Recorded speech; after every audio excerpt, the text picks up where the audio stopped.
Welcome back, grade 10s. Today we're looking at pandemics, and this is a vocabulary term that no doubt you are quite familiar with.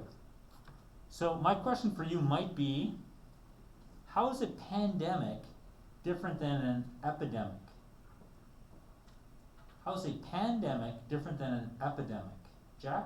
I believe an epidemic is only in one or maybe two countries, while a pandemic is sort of all across the continents.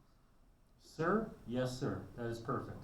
So an epidemic is localized, a pandemic is global. So we might have a cholera outbreak in London in 1886. And you could have thousands, tens of thousands, or even hundreds of thousands of people die. Epidemic and pandemic is not a comparison of number of dead or infected. It's just a comparison of area infected. So an epidemic is localized. And there are many epidemics in the world today. There's outbreaks of malaria and Ebola, but these are not global. Not H1N1. COVID-19, I forgot the name of the pandemic. COVID-19 is our global pandemic of the day. And it's a pandemic because of how far and how quickly it has spread. Now, yes, sir. So when it started off as an epidemic for a little bit? It may have when it was in Wuhan, and it was just in Wuhan. If it really originated in Wuhan, then when it was just there, it would have been an epidemic, you're right. So then the next question is, and maybe the answer is quite simple, how did globalization, the theme of this course, help make an epidemic into a pandemic? Yes? Everyone who contacted each other and they just spread it. So globalization is the interconnectedness of mankind. And because we are interconnected to the extent that the planet is really now just a village, in a village it's hard to hide from each other.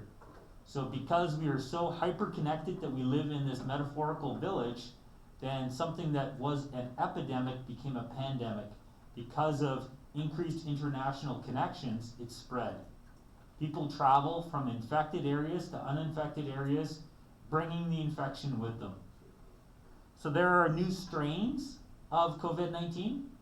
There's a UK strain, there's a South African strain, there's different strains in India. One of the NFL teams, I want to say it was the Cincinnati Bengals, it could have been the Cleveland Browns. One of them had 5 different strains in their fitness room, in their weight room at the same time. So they had to shut the program down briefly, much like Ohio State in the NC2A had to shut their program down. And when they tested their athletes, they found that their athletes were infected by more than one strain. So we also are seeing strains of COVID-19 go from being an epidemic to pandemics. So the UK strain is in Alberta. We already have a case of that. The South African strain has been found in India, has been found in Germany. How does something from South Africa get to India? Because of globalization, because of the hyperconnectedness. So my question for you then, and I think the answer could be logical again, how might a pandemic convince people to deglobalize? Yes? Because people know that traveling and being together is what, makes the pandemic worse. They're more likely to stay at home or with their own communities so that that COVID doesn't reach them. Yeah, so it's a risk reward, right? So we look into the risk and reward of globalization, and pandemics have created a new risk in the global village, and it might be human nature to try to isolate and protect yourself from the risk. And one way to do that is to deglobalize. What might deglobalization look like? If Canada decided to deglobalize, what would we do? What would be a policy? Yes? Reduce import and export of goods. Reducing importing and exporting. Because when we import and export goods, when we bring stuff in, the disease can come in with it. Yes? Decrease immigration. Decrease immigration. So it's not just goods that we're stopping, we're gonna stop the flow of people. Yes? Increase the amount of media that is created by our own country instead of taking in stuff from like India and America. Yeah, rather than glorifying or celebrating outside of Canada, so that I'm like, man, I really want to go to Hawaii. 3,000 Albertans have gone to Hawaii since Christmas. How do we convince them to not go to Hawaii?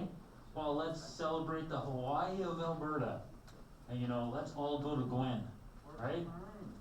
Let's all go to Gwen. We'll deglobalize. One thing that you're basically dancing around is let's close our borders, right? That if we're reducing importing and exporting and the flow of people in and out, including immigration, then what we're really trying to decide is, can we close our borders? So there are countries that are quite deglobalized. There are countries that are quite isolated, right, from the global village. And again, I think the answer is obvious, but I'm going to ask it. What is the best example of a country that is isolated from the global village? North Korea, right? So, because of the pandemic, other countries might become what North Korea is, a hermit kingdom. A hermit is someone who lives by themselves, tries to, avoid society. They live in a cabin in the woods and they rarely come to town.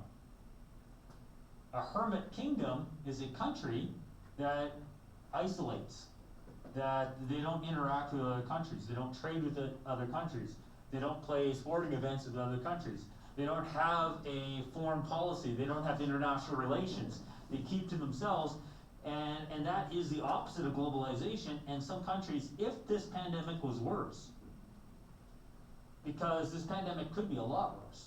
If you look at the history of pandemics, in terms of the fatality rate, COVID-19 is fairly mild. We have a 3% fatality rate. We have pandemics, if you look at the Black Death, the bubonic plague, where they average 50%.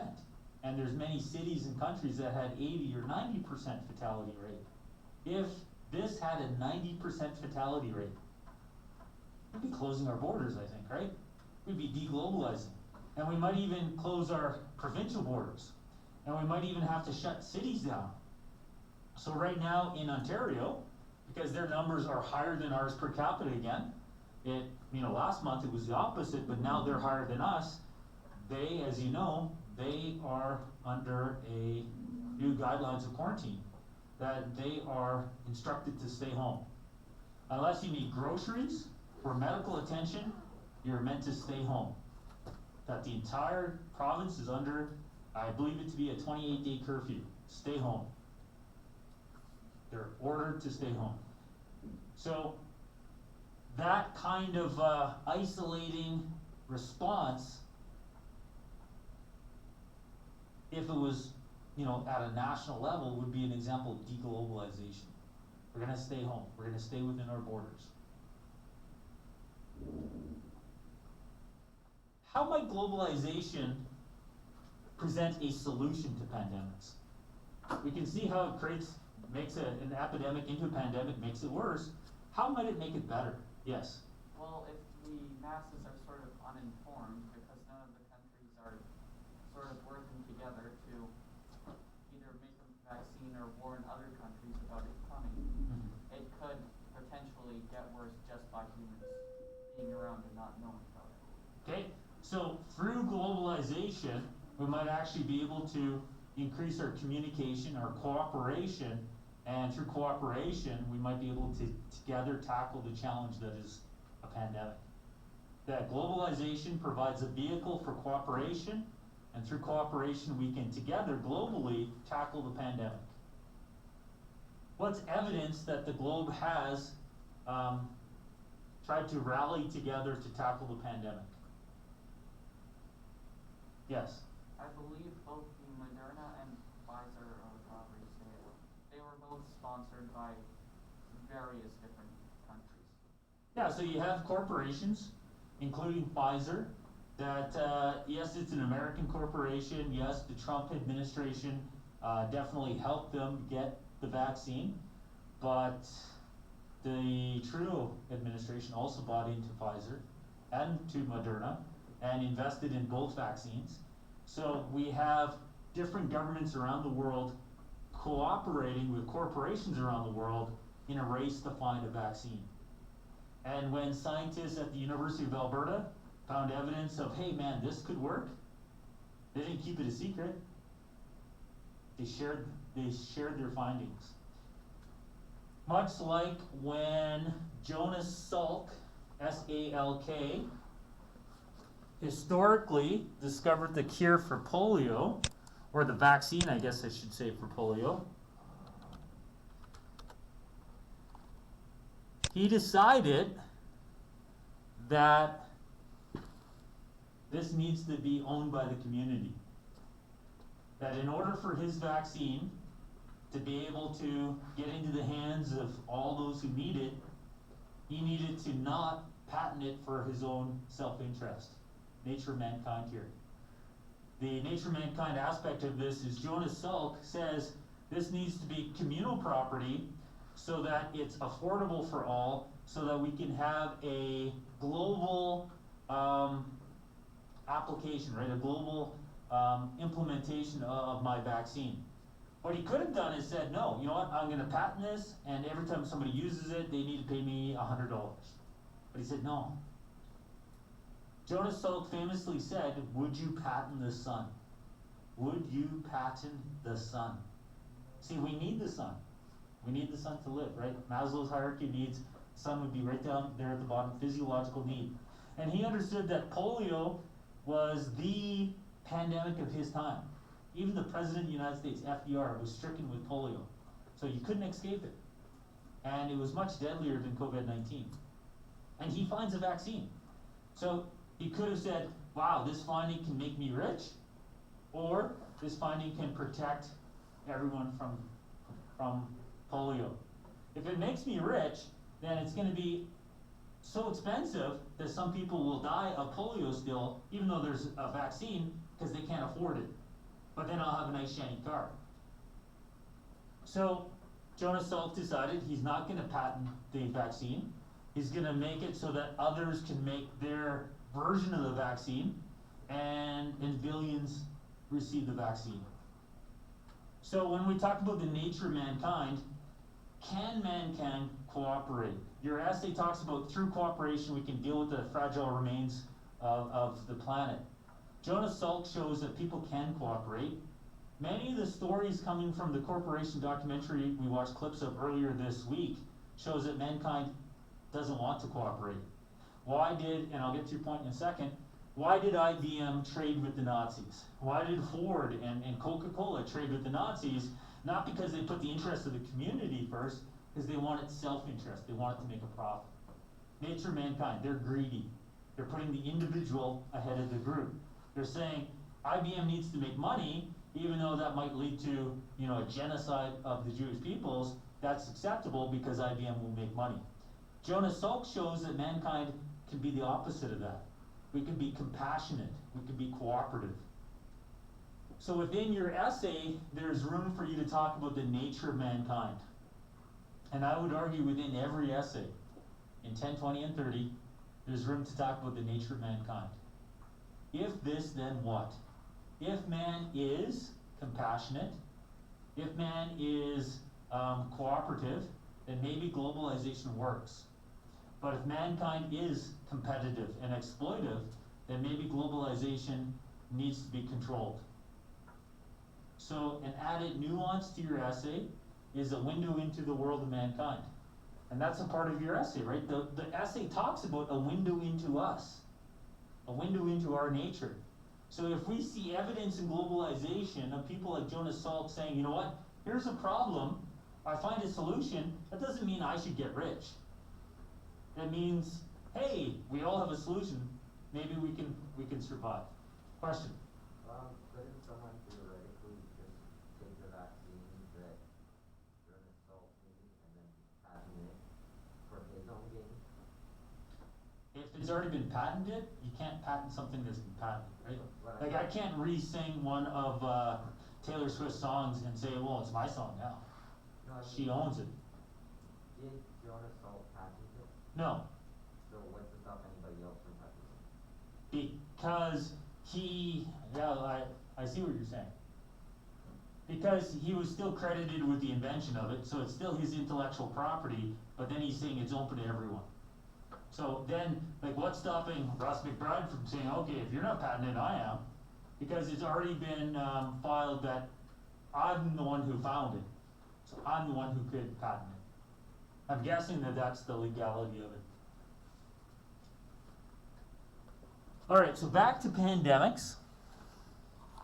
You know, this is not the first pandemic that you guys have lived through. You know, there have been previous pandemics within your lifetime. And there'll be more pandemics after COVID-19. So when I say that there have been other pandemics in your lifetime, what's another pandemic that you guys have lived through? Yes? Ebola. Ebola? SARS? Oh, I just said it. I just said SARS. H1N1, right? So if we look up pandemics, if we can spell it,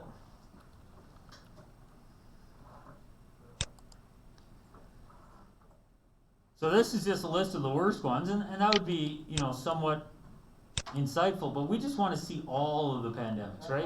That's not pandemic. That's epidemic. Okay, so we'll have to look at them and see which ones are global in nature. So let's go down. So when it says in Nigeria right now there's yellow fever, that's an epidemic, right? Because you're absolutely right, because it didn't spread past Nigeria. But this COVID thing where it says worldwide, we'd say, you know what, that's going to be a pandemic. So when we go back within your lifetime here,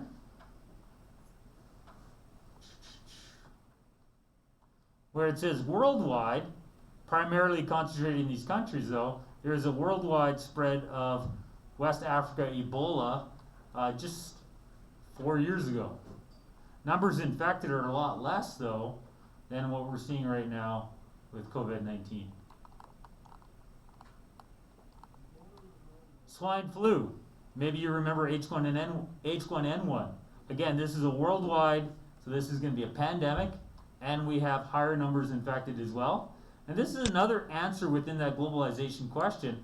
How might globalization help us respond to a pandemic?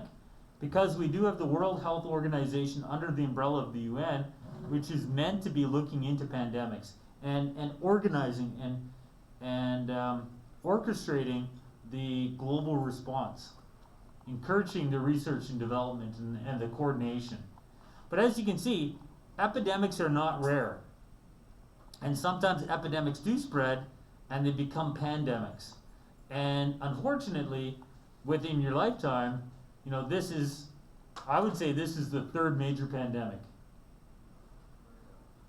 We also have another pandemic within your lifetime that maybe people are beginning to forget about, and that's the HIV/AIDS pandemic. That is worldwide, so it's a pandemic. It's had massive casualties, which isn't necessarily a criteria of a pandemic, but the difference between HIV/AIDS and COVID-19 is how is it spread and how can you protect yourself. So we can go back here. There's tons of pandemics. Had the Hong Kong flu in '68, 1 to 4 million people infected. We're all very aware of the 1918, 1919, 1920 Spanish flu that infected, 100 million people at a time when the world had, a fraction of what we have today, maybe 1/7 of the population we have today. So we have a number of pandemics in history, and because of globalization, I would say that the opportunity for something to become a pandemic has spread. 1889, a flu pandemic. This too was an influenza. We have bubonic plague, which keeps coming back. There's not a cure for it, it just goes into remission in some areas. So there is still the plague in areas of the United States, in southwest United States, in Arizona. I came back from China in 2008 and I was quite sick. And I went in and the doctor's like, man, it kind of looks like you have the plague. And I'm like, where did I get the plague from? Did I travel in time back to, in my mind, the 14th, 15th century? But no, the plague, as you can see, is still out there. So do you have it? I'm going to say yes, because I'd like to say I'm a plague survivor, but I didn't really get that much medical attention here in Wetaskiwin to say one way or the other that I was definitely carrying the plague. I definitely had to isolate. So, as you can look back, unfortunately, the history of mankind is a history of dealing with health crisis. And the textbook talks about the Black Death and the different stages of the Black Death, but it tells you a limited story of the connection between globalization and pandemics. And as we know with the Black Death, how did the Black Death spread? How did globalization spread the Black Death? It spread through trade, right? That as goods were being imported from areas of Asia into Europe, the Black Death was spread with the goods. And then from Europe, it was spread from port to port. As the ships came to port, so did the plague. So you could make an argument that in light of world health crisis, it may be to our benefit to deglobalize. And that's why what we're seeing here is a return of nationalism. That in light of pandemics, there's an anti-globalization movement and a re-emergence of nationalism. That we need to think of Canada first. We need to buy locally. We need to support the local economy. We need to not travel outside Canada. And depending upon how long the pandemic lasts and how severe it becomes, we may see the global village break apart even more, and we may see the rise even more of nationalism. America first, Canada first. So you may remember back in April when the United States was producing 3M masks, the N95s, and in Canada we were running out. We didn't have enough N95s even for our healthcare professionals. And they were making masks, 3M was making them in Minneapolis, Minnesota, and the United States government said, you know what, you're not allowed to sell those masks to any other country. You can only sell them to America because Americans need them. That's an example of how nationalism can rise up in a challenge in a time of crisis and be like an antithesis, like something that's battling against globalism. So, I would like to look at a few sources as we wrap up our discussion about pandemics. At the end of this lesson here, I have some sources from China. And as we know, at least this is what we think we know, the pandemic began in Wuhan, China. And we say we think we know because, the Chinese are beginning to suggest that maybe that's not ground zero. Maybe that ground zero might have been that it was brought to China by even the Americans. So it's subject to history to really yet to determine. But right now we're led to believe that it began in Wuhan. But I don't know about you, but you look at the numbers, right? And I'm sure you guys look at the numbers. You go to COVID and you look at the numbers, and China has 88,000 cases. Canada has 650,000 cases. Yes. Does that mean that the whole story about the guy eating the bat was sort of a myth? It could be, right? That's what we're led to believe now. But it's like we're still in history, and we're not sure. We won't be for sure the true story until we're done, right? Also, it's probably likely that they have a lot more cases than there were in Wuhan. You're right. So one of the problems with looking at China's cases is that China is a one-party state, and as a one-party state, they're not a democracy. The media is controlled by the government, so it would be easy for the media to mislead. Hitler's Germany was a one-party state. He used the media as an instrument of indoctrination. He told the media what the story was to report. So when we look at the numbers globally, and we see that China, where the virus began, is down here at 87,700. They're in 82nd place. And then we look at Canada, And China has 1.4 billion people, and Canada has 38, 39 million people. Canada has almost 700,000. It's like, what the heck? Why is China doing so much better? If you look at the per capita cases, total cases per million in the population, China's going to be way low on the list, right? Because China's got so many people. There's the world average. We keep going down. Holy crap, where's China? There's Japan. They're pretty low because they have over 100 million people. You said it was 82nd. Yeah, it was 82nd earlier when we were looking at total cases. Now we're looking at per capita.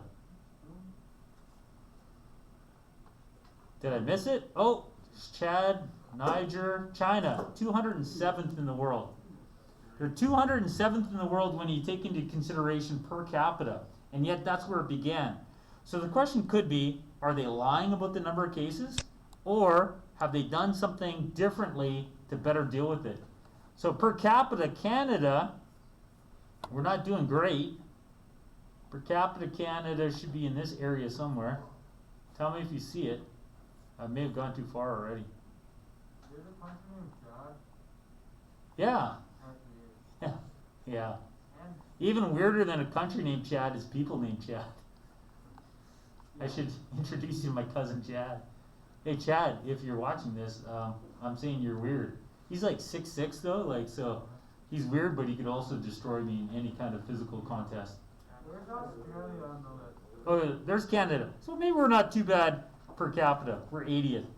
Australia is doing great, as you know. What Australia did is they had a total lockdown for like 120 days, and now they have like soccer events where 40,000 people get to go to the stadium and gather, because they have, in areas of Australia, they've had 0 cases for over 100 days. Except they got the new strain. Except now they'll get a new strain and all hell will break loose again. So where were we going with these numbers? Either we can say, China, you're lying, or China's done something differently to make sure that they have controlled the spread of the virus. Or maybe it's both. They're lying. So here's a picture coming out of China from last March. Last March, right away when they saw an outbreak in Wuhan, keeping in mind that people already were wearing masks, because culturally it was more acceptable, it was more practiced that, you know, even if you had like a sore throat, I'm going to protect you from what I could have. So the jump to wearing masks was natural. And also early on, they were tracking people by taking temperatures, by getting onto public transportation. But if you look into it, they were tracking people, and in a very Orwellian way. So this document, I don't know if you looked at the end of lesson 19, but there's stuff at the end of this document that looks at the policies in place by the Chinese government, and they're even using people's phones, their own devices against them to track their movement. That's not. Much like we months later began to do here in Canada in terms of tracking people. So if somebody is testing positive to COVID-19, then we know where they have potentially infected, then we can shut those areas of potentially infected people down so that the infection stops. With a virus that has an R value above 1, the R value of COVID-19 sometimes is 6 or 10. That means for every person infected, they're going to go infect another 6 or 10 people. How do you get the R value down? You need to isolate the infected as soon as you can. And because China is more of a authoritarian society, it's easier for them to lock the infected down. In Canada, people are like, no, it's my charter rights and freedoms that I get to go outside. Even though I'm infected, I'm going to go to Walmart, I'm going to cough all over the produce because I want to go get me some apples. I don't believe that this is a fake virus. I don't believe it, right? Whereas in China, it's like, no, the government is saying you're infected and you're staying in your house. And China has hundreds of millions of closed caption television. They have 200 million CCTV cameras watching their people and tracking their people. And they have face surveillance of their citizens. So they will register a citizen that is infected, and if they are found walking abroad as they're infected, they are definitely going to be isolated now. People are not going to be seeing them. So the last thing I'd like to show you before, we're not going to get down every rabbit hole here, but I'm hoping that I'm encouraging you to go back. Last thing I want to talk about is the policy China has in place. And here's the source on it. It's called China's social credit system. And it's because of this system that they were better able to lock the people down. So in China, citizens are trying to earn points. You begin with 1,000 points, you can get some taken away, you can get some added back. And with more points comes more opportunities. So if you're a parent and you have lots of points, your kids get to go to a better school. If you're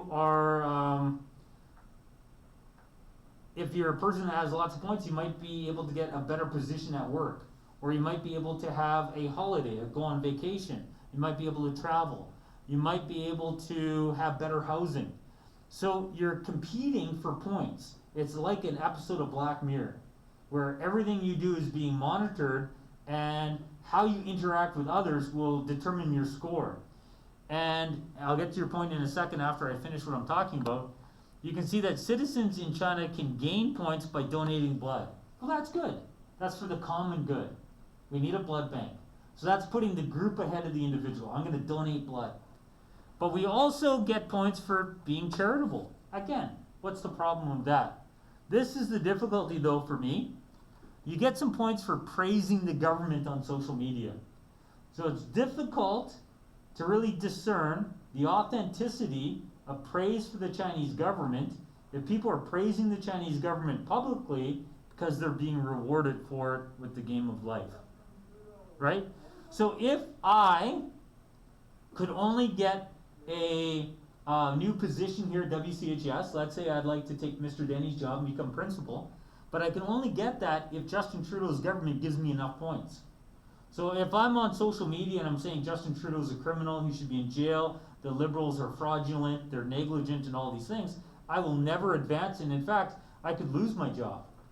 But if I want to be Mr. Denny, then on social media I'm like, oh, I love Justin Trudeau, CERB has saved millions of Canadians, he's handsome, his hair's great, all this kind of stuff. And now look, suddenly I have a better job. Suddenly I get to travel. So I think you can see that in here, there's a danger. If you are promoting citizens that are obedient to the state at the expense of those who voice their discontent, then the government is no longer legitimate. All governments must allow some opposition. That if you celebrate the voice of only those who conform to your official policy, then what you're basically asking of your citizens is obedience, and through that obedience, something is lost. That the Chinese social credit system, although it's been great for tracking people that have COVID, my danger is that out of COVID-19, other countries are going to say we should become more like China. China survived COVID better than others because they had more authoritarianism. So other countries will become little Chinas, and there's trouble in little China. And the trouble is that our relationship with our government is going to be defined by obedience, and there won't be an opportunity to voice our discontent or dissent, to oppose government policy. And if we are rewarded not on merit, but on how obedient we are, then that's servitude. We're entering back into a relationship of servitude, where the governments are masters and we are the slaves. So how do you lose points in China? By, well, cheating on games, that's bad, but by spreading rumors on the internet. So if on the internet I type about how, Tiananmen Square was a pro-democracy rally and that the tanks rolled in and they killed that guy and it was wrong, well, you know what? My points are going down. Now I'm not allowed to leave my city. And now my kids don't get to go to a good school. So I'm like, you know what? I know something bad about the government, but I also want my kid to not go to the worst elementary school in town. Then I'm going to lie about the government, say some good stuff, and so that we can have a good life. This is a very dangerous system, but it's a system that's built to breed obedience and to stabilize the one-party system. In America, what do they have? They have they don't have stability, they have chaos. They have two parties fighting each other. I can see how some Americans might look at this and say, wow, we need a one-party state. And if this is the future of America, this will be the future of Canada. So the biggest fear that I have coming out of the pandemic isn't, what situation will my lungs be in or my heart be in at the end? What's my relationship with my government going to be like when this is over? A government big enough to give you everything you need economically is a government big enough to take away everything you have politically and socially. So if Canadians become dependent upon their government for CERB checks and things like that, then the government can say to you, you're not allowed to play hockey. It's illegal. And I'm not saying that 5 years from now we can't play hockey. That'd be absurd. But I'm just using that as an example of the degree of control the government's taking over your life. So it is a very dangerous game that the pandemic has unlocked. So it's not just about public health anymore, it's about the relationship. So we're going to end it there. If you want to stick around and chat with me about it, you can. Let's have class start again in 12 minutes at 1:35.